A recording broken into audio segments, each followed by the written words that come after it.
goodness. We are fashionably late again. Not really. Once in a blue moon. It's Ruin Ooh, and it's March 3rd, and we have a lot of people, so we're going to move along quickly. But I just have to say a couple things on this day. It is, you know what March 3rd is, Phoenicia? It's I Want You to Be Happy Day.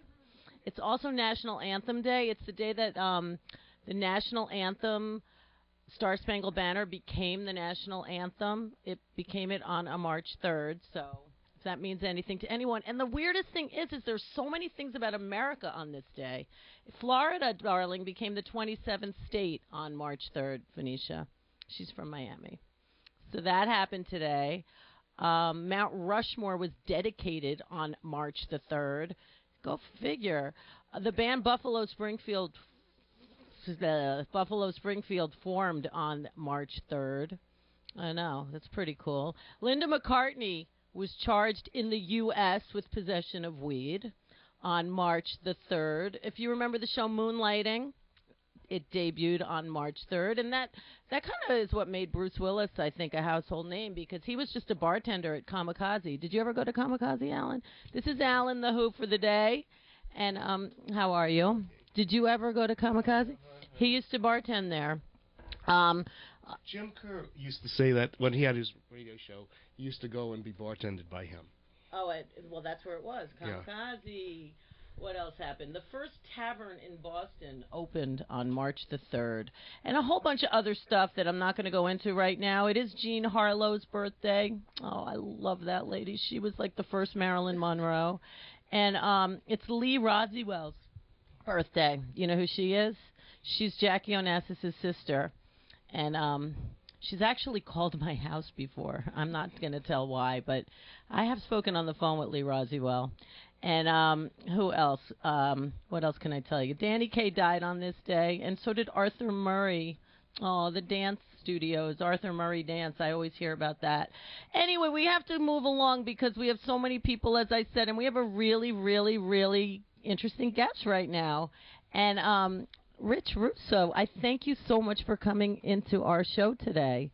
Yeah, I don't think I've ever been in this area my entire life. Well, welcome. So, where are you from? New Jersey. You are from New Jersey. Is that where were you on the radio in New Jersey? No, I've never been on the radio before. So how'd you fall into this luscious job of being like a new superstar for all? I don't know about superstars. It's a wacky train ride, and I happened to sit next to somebody and started talking about music, and next thing. Wow! So it was one of those kismet moments for your life. Yes. Wow! And your whole life changed. No, your life is the same. Yeah, now it's you just have a different job. Instead of playing music just in my house, I now play it for millions of people. Wow, that's so you were a music lover. Can you say what you did before that? I've done many things. I still do things. I've got like 19 things going on at the same time. Awesome. So you like your station? I don't get any sleep. The station's the best. I mean, it is a great station. It's, New York has needed this station for so long. Years, and can you talk about it? Can you know? That what the station's needed? Of course it's needed. Yeah, talk about your station. What's your station? WRXP 1019, New York's rock experience, and it's about 2 years old now. And it's been that long? Yeah, it's been there was a black hole in New York radio for a long time, kind of like when I guess like when NEW started like really fading, you know, and I kind of all attribute to the fact like when Jerry Garcia died and WNEW didn't play any Jerry Garcia music, they played the Indigo Girls covering the Dead, you know, and then at that point I think everybody kind of gave up on rock radio here.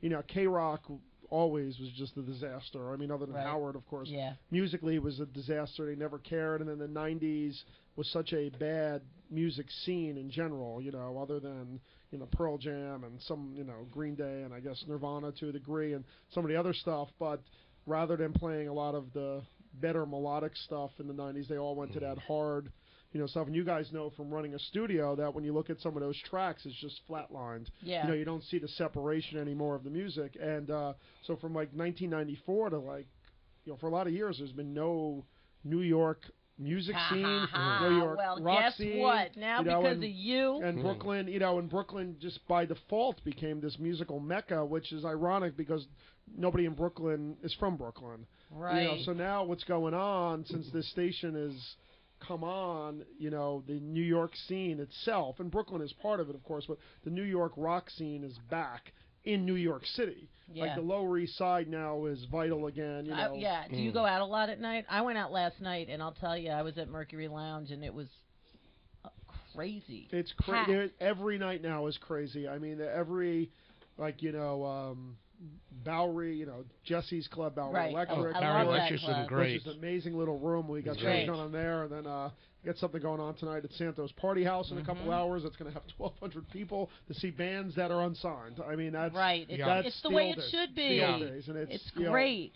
Finally, it's back. Finally, yeah. in this, if you hold on long enough, I guess, for people like us. I don't know if you hold on long enough. I think it just needed an outlet. I think that that radio here had gone so boring. It's funny because now as I'm doing my show and I get away with murder. And when is your show on? Sunday nights, 9 to 11. Right. And, I play whatever I want, and that gives you freedom. And, when you're getting texts from people saying, oh, my God, this is so cool. I can't believe you played this song. I can't believe you played that song. I haven't heard this song in the radio. I can't believe you're playing bands that nobody's ever heard of. Right. And now we're doing shows, and, this show tonight, it's going to be 1,200 people, and then on Thursday night at Jesse's Club, Jesse's doing a show with Eugene from Go Go Bordello, and that's going to have 250 people, and that's all it holds. Right. And then we do shows at like Studio Webster Hall. It's 300 people, 400 people. Other shows in Jersey, 300-400 people for bands nobody's ever heard of, and that's important. It's and really cool. We try to. I think the thing with these shows is you don't want to get into that cattle call mentality. And that's what kind of happened, where a band would play at 8 o'clock. Bring 50 of their friends, then they leave, and the next band comes out at 9 o'clock, and hopefully they bring that many people, and that's how the bars were making all their money. Now we got a situation where people come for the entire night. So like the Dirty Pearls may, out of that 1,200 people tonight, maybe 900 are theirs. Right. But those 900 people will get there early enough and stay for all four bands. How do you know that? That's very cool, because that's the way we position it, that's the way we preach it, and that's when I go and host the events. Is that what we ask people to do? We tell the bands to do that. And most of the time we just split the money equal. So it's there's no money in it for me or the radio station. It's solely for the bands to make their money. Great. To do what the clubs make their money. So what makes you choose artists? What do you play? Do you just play things that you like, or is there it's funny. In the beginning, I'd play stuff I liked, and I still play stuff I like, and then people started figuring out, well, wait a second, this guy just played a band that's from around the corner from me, and now the influx of music that I get is just so scary. Much, of course. I mean, I'm in here 30 seconds. You hand me a CD, and but that times that by everywhere I go. Exactly. And then the emails. So what makes you select a song? Because I'll listen to it, and so it has to tickle your fancy. It's got to get me right away. I mean, I don't know if I have a good ear or a bad ear. It's just that there's certain things I listen for. Personal. It is like it's completely If I hear a song, I'll like it.